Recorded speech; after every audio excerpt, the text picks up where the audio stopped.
One goes to Kate. No, I'm sure. Well, that was the end of that series. Well, good series. Go home, boys. We got this one all wrapped up. Atlanta sadly got disqualified for that. Yes. Sorry, man. I'm gonna message him right now. Tell him he's DQ. No, I'm joking. That'd be. I don't need to put him on more tilt. He's against a Songhai player, which is already tilt enough. So Atlanta, his bane in all tournaments is Songhai. Very well known hatred for the faction. So we'll see how he does. But again, that also means he has a lot of experience against him, playing against him. And he actually does have a decent record in most tournaments. Usually it's like when he runs into like Spirit Friar, one of the higher up guys, is when he has more trouble. So we'll see how he does here against Kagepanda.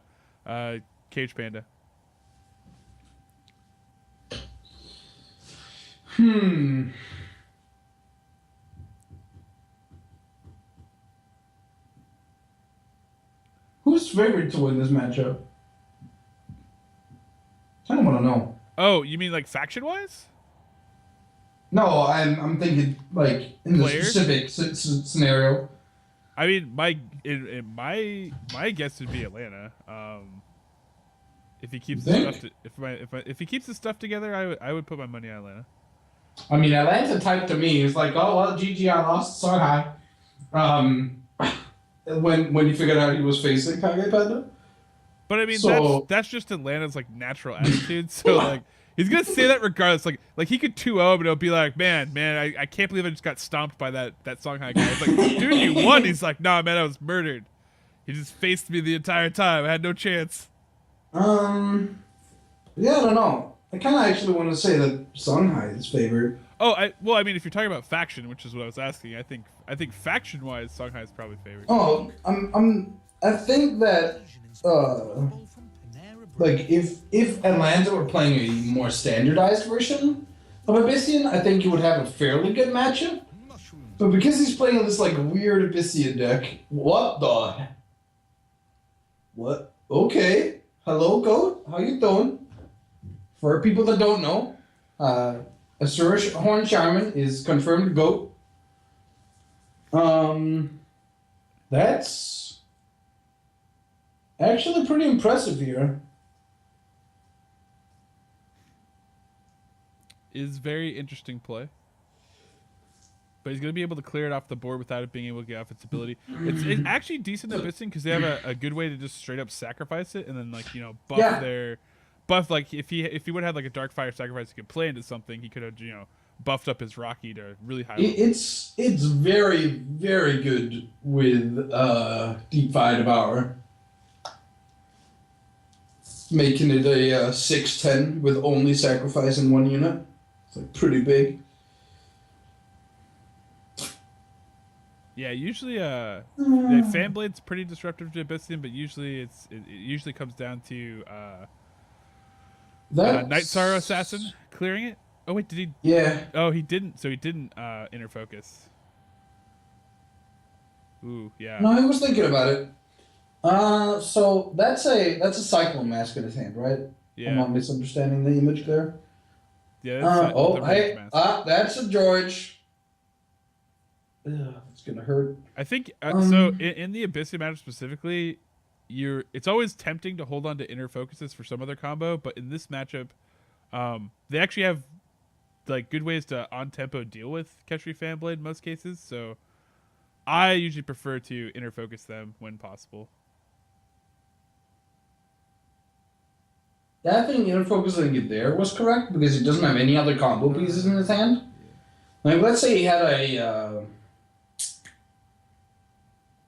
Saber's Spine Seal in his hand. I would be more likely to not inner focus because then you essentially gain the upfront value anyway. Yeah. Like, then you just need a Tusk board to do what, 12, right? Like.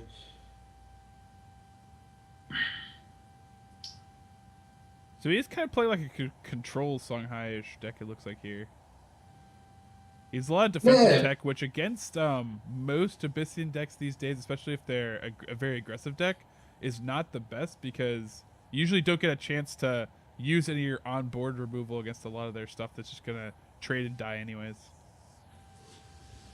Yeah, I think he made a call because he knew what Atlanta was kind of running. to like play this kind of deck. But wait, interesting. Yeah, there's Pandora. Oh, She is, well, boys. Well, he actually has answers for this, so. yeah, he does. But I mean, the Pandora is still gonna make a 3/3. What is he gonna get though? He got the provoke one, which in this situation is probably it's slightly better than flying, I would assume, but it's not very good.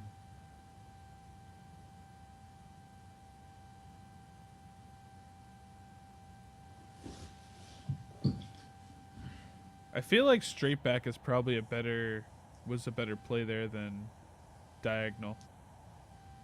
Hmm. Just because it means his general can't reach to knock off his range mask, which he's trying to keep. But that won't knock it off. It would make it go to 1. Yeah, but it makes it harder, right? Like if he has any Yeah, way to yeah, deal with yeah. damage, right? Like you're making him have to work harder than just to walk forward.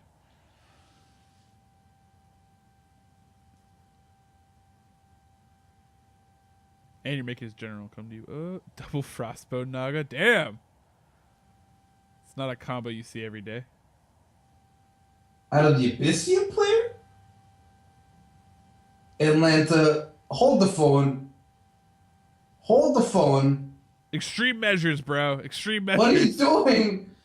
What is this? It's Atlanta. I know tech, you man. play weird decks, Atlanta, but this is going a bit over like the top. This is a little ham.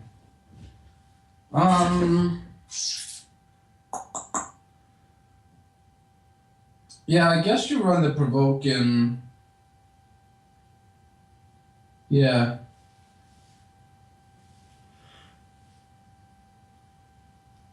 Interesting. This kind of entered the zone where either Songhai has to do a big huge burst combo, which 23 is still a pretty hefty combo,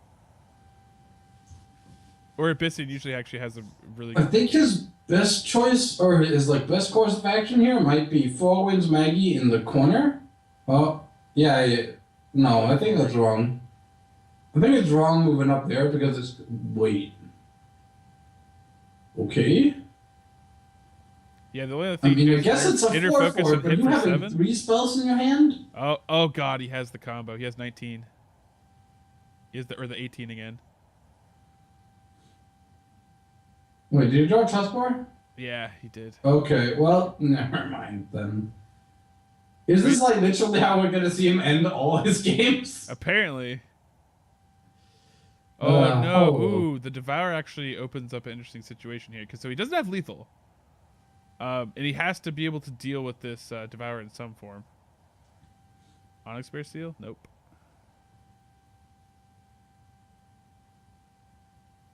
I mean, he doesn't have to. Yeah. Okay. So he doesn't have to, but I don't know. I mean, he could just run away.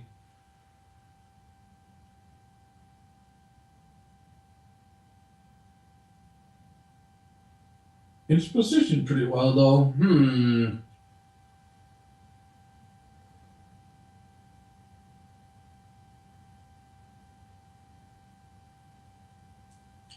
Yeah, I like this. And then you... wait. Didn't you combo? Huh. Okay. Oh. I think you have to. I think you just have to go for the combo. Because that puts your opponent at how much HP? It would have put him at 4. At 4? No, because you're not counting the damage from the Maggie. You would put him at 1. Yeah, put him. Right? Yeah. And you pretty much. Oh, that's so sad. Yeah.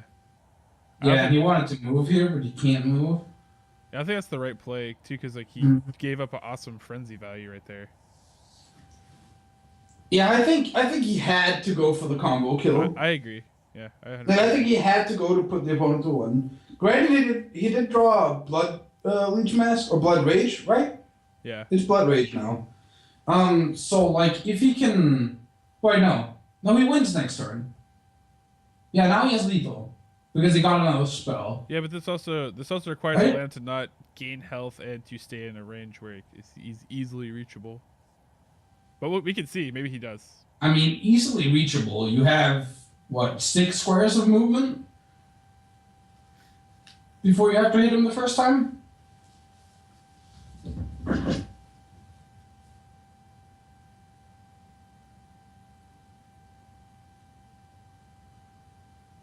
So his correct move would be to move to the corner, then move the other Wraithling in front of him. Oh, okay, that's gonna hurt him. Yeah, this is gonna be the rage, man. Yeah. So if that rage, oh, well, he's dead now, right? Yeah. Yeah, he should be dead. Yeah. No, Atlanta is dead. Right? Like he has 9 cores. Yeah. Like it's 5, 8 to kill him. 8 core. And it takes like literally all 6 cards. Oh my god, I would feel so bad if I was Atlanta right here. It's like did my opponent like literally just like kill me with precisely 22 damage. Yep. All 6 cards? Like, please.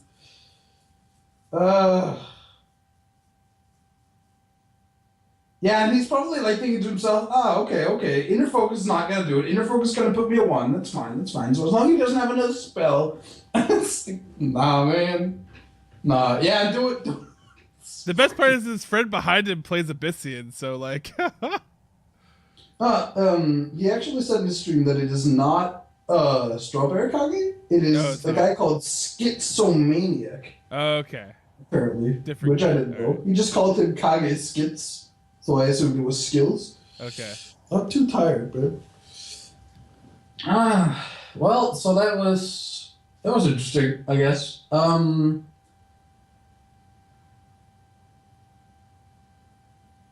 Yeah, I feel like there's an interesting point where he's creating distance, and Deep Fire Devour kind of gave him distance. But yeah, it's like that's just Songhai holding on to combo until it can get it. I mean, it took all 6 cards. Yeah, it did take all 6 cards. Like this is like the new draw system, be like in effect, where you can just like hold on to those 4 cards for like the majority of the game, right? Like he was able to hold on to 3 cards that for like the combo for I don't know how long.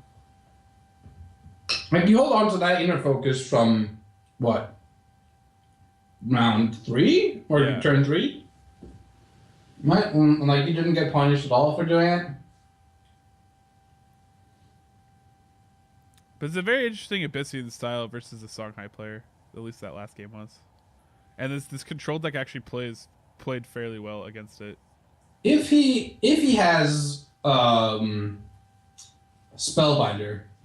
Archon Spellbinder that we've seen Saracen play, Yeah. that destroys Songhai. Like it just puts a massive dent in them. Yeah, because they pretty much have to 4-cost seal to deal with it. Yep. And that's the value of Sarlacc in a nutshell. That he wanted to use an Onyx Bear seal on the Sarlacc.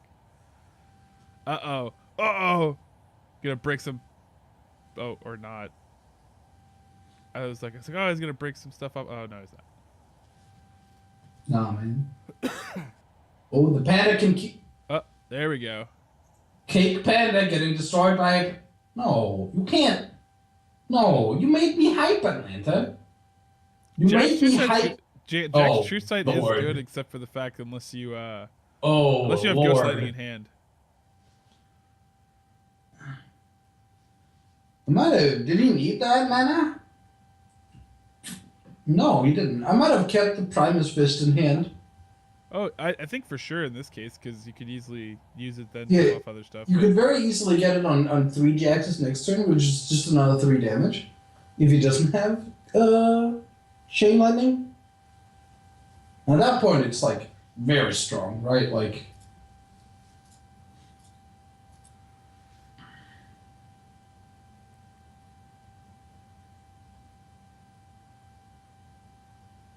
This is where he plays his second Jack's True Sight.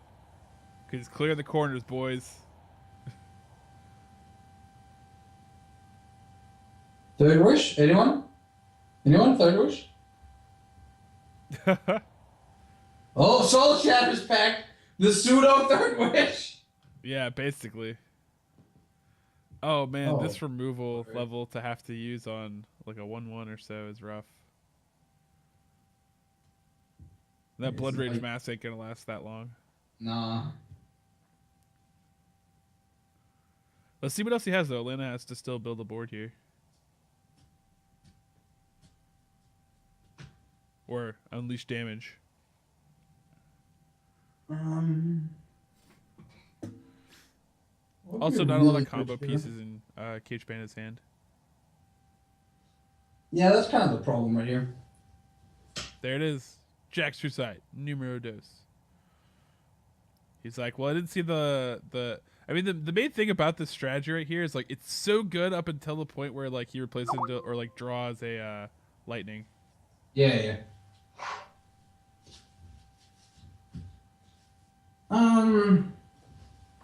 So yeah. Replace lightning, please. Sad face. GG. Oh, the level of sad is like real.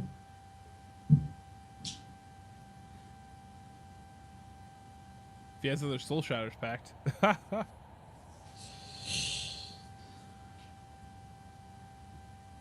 Atlanta with the strats though. It's like play from afar, and like Songhai's gonna try to do the same, but The stream is apparently looking at the standby screen. But it's fixed. Okay. No worries. Don't fear. Don't fear. I got the Skype pings, and I was like, wait, what?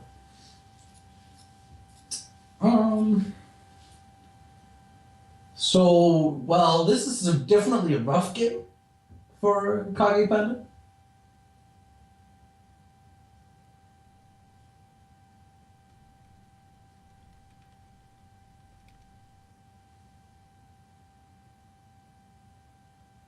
Shadow Dancer.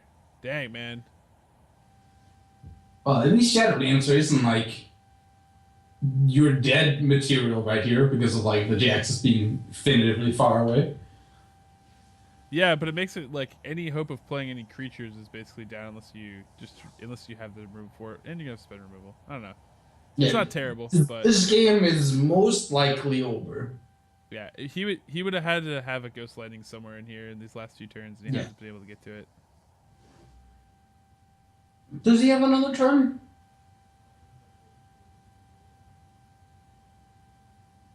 I mean, potentially, yeah. Yeah, you can give himself another turn. Just like, just killing the Shadow Dancer and moving away. Then he might have another turn to, like, do something. I mean, it's not very likely, right? Because apparently Atlanta's Soul Shadow's Pact. He also has, we would assume he has Night Star Assassin.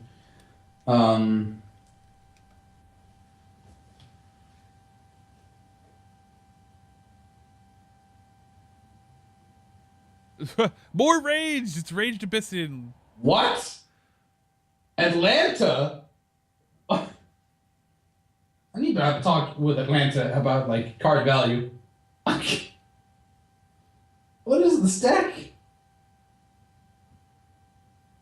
What have you been hiding from me doing practice? The best part though is it's actually working, except for now he finally does have the Ghost Lightning. So, But it's gotta leave a ranged guy and a Sarlacc and a Gloom Chaser. yeah, but it's better than being. I mean, you can Yeah. potentially live with this though. Is the thing. So I guess you Blood Rage and then you like Ghost Lightning and see what happens from there. Alright, Oh. Starlight goes away farther. That Ghost Lightning, man. Oh Lord. I think you move down. You kill the range minion, for sure. Yeah, you kind of have to, right, to mitigate Yeah. Soul Shadow back from killing you, which you know he has played.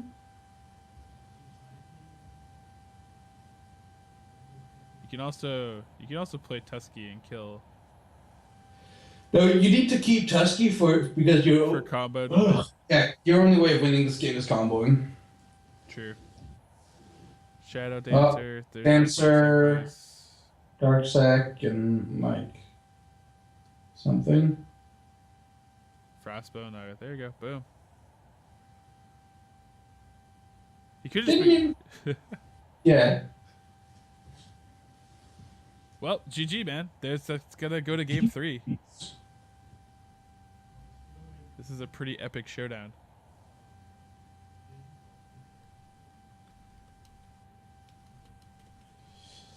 Yeah, I mean, I really just think Kagepanda was kind of unlucky in not drawing a Ghost Lightning for that long. It was like it was heartbreaking having to use like Heaven's Eclipse on like a Jax. Like, ugh, please. Yeah, I know, right? Mana parity is not real. Not a lot of great value there.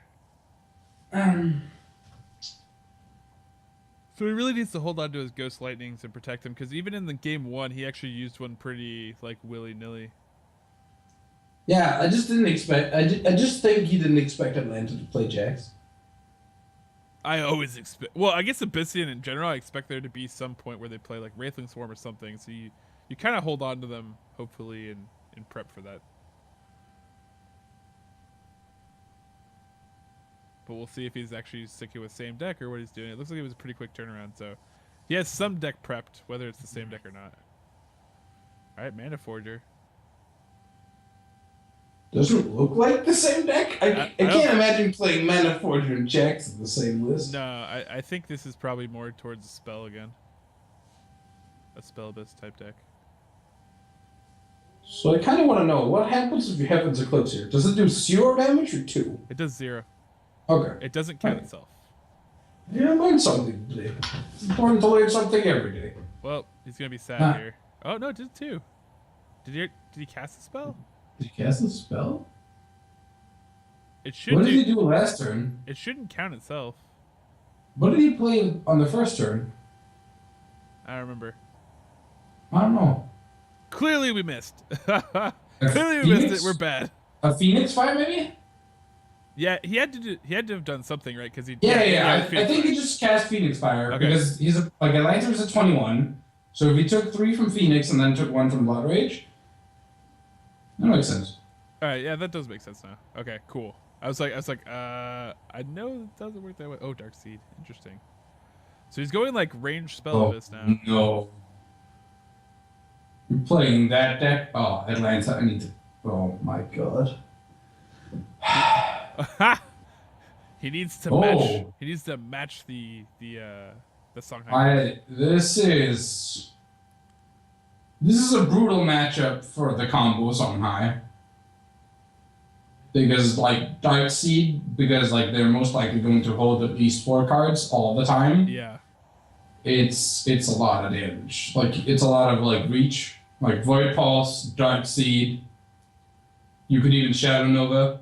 I mean, if he had like, I haven't seen his deck run ham in Bladeseeker though. So I mean, if he had that, then this double inner focus looks really good. Otherwise, it's typically not the best. I think I just don't think he runs it. I just think he expects to combo out with Boar, and if not, I think he's just like a spell deck with like Heaven's Eclipse, the Pandora, the Panda Seal, and then he plays or Onyx Bear Seal, and then he plays like 3rd Mana Forger. Wow. Yeah, I would assume. Wait, we haven't seen Mana Forgers out of Kage, have we? No, we haven't at all. Huh. But yeah, like because he runs Blood Rage Masks and he runs Full Winds Maggie, I think that's essentially what he tries to accomplish. Like just burn his opponent out with that and then like win the game with chessboard combo. Or like Fan Blade hitting the opponent, right, with inner focus.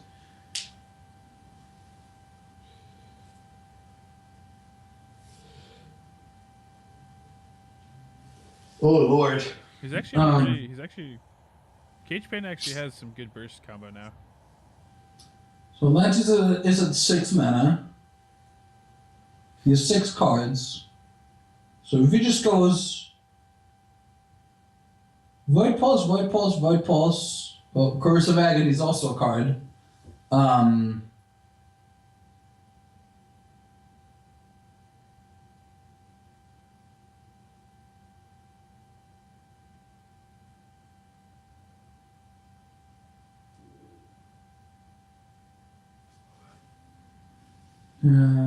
Soul Shatters Pact, I think this is. He's gonna play another dude. Alcuin, yeah. To get back. Focus. Curse of Agony. Okay. Oh, that's. Oh my gosh. Yeah, that'll do it. Shadow Reflection. Yeah. You did So it. hello and welcome to like the hyper face Abyssian deck. Yep, there you go. Double Curse of Agony. It's gonna deal the 8. I The 9. There's 17. Boom! You burst it back. I hate this deck.